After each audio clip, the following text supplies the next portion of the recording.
As regras para as eleições de 2014 podem mudar com a reforma do Código Eleitoral em análise no Senado.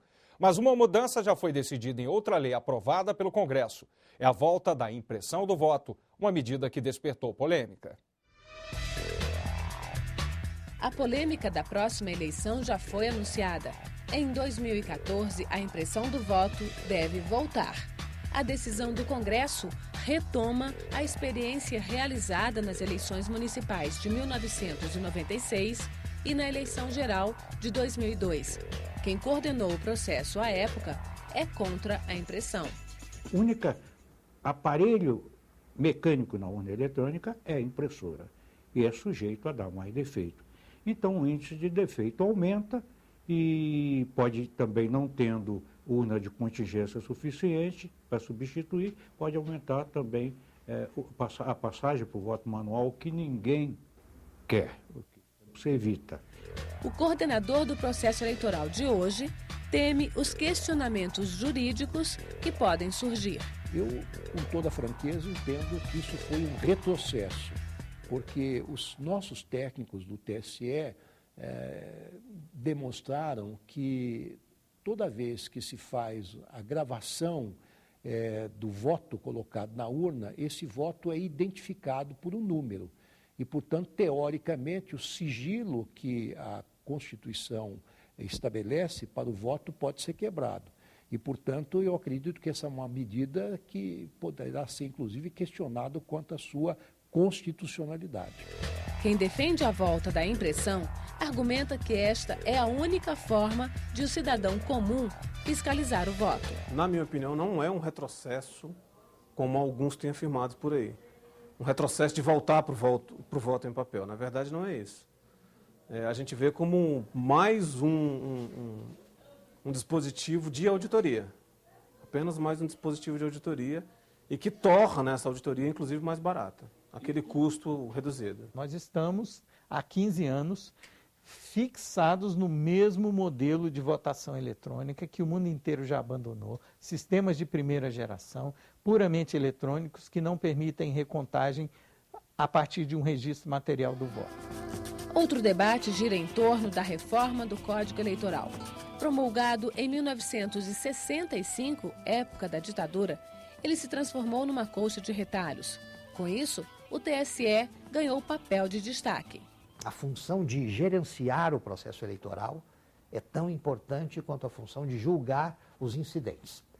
Agora, deu-se ao Tribunal Superior Eleitoral, nas últimas décadas, uma função também legislativa importante.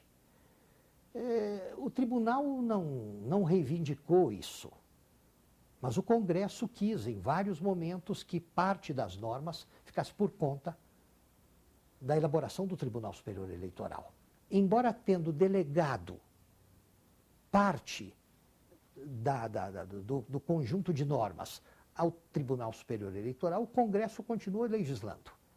E legislando em caráter avulso, em caráter esporádico, em caráter, às vezes, contraditório, às vezes casuístico.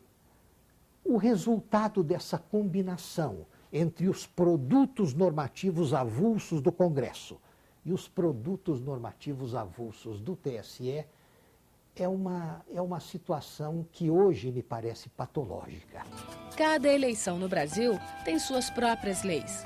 A falta de regras permanentes faz crescer o coro dos que defendem um novo Código Eleitoral. Aqui no Senado, uma comissão de juristas recebeu a tarefa de reformar o Código. Eles ainda estão no início do estudo, mas quem lida com o processo eleitoral aponta o que deve mudar. A mim, pessoalmente, parece que uma das maiores fragilidades da legislação eleitoral é o seu aspecto processual. Nós temos hoje uma multiplicidade de recursos, muitas vezes uma redundância em termos de recursos que levam à eternização dos processos. Muitas vezes uma cassação de um mandato, seja de um legislador, seja de um membro do Poder Executivo, ocorre apenas no final de sua gestão. Isso é realmente muito insatisfatório, não apenas para a Justiça Eleitoral, mas para o próprio eleitor. Seria possível, então, fazer, desde logo, um Código Eleitoral absolutamente completo, que não permitisse, veja bem, que não permitisse que não abrisse espaço para aquilo que na Justiça Eleitoral chamávamos as leis do ano. Eu acho que é importante o novo Código Eleitoral, mas o Código por si não resolve, porque esse problema das mutações na jurisprudência não diz respeito só às eleições ou ao direito eleitoral. Nós temos vivenciado isso no próprio Supremo Tribunal Federal, no Superior Tribunal de Justiça. Isso diz respeito à nossa realidade atual.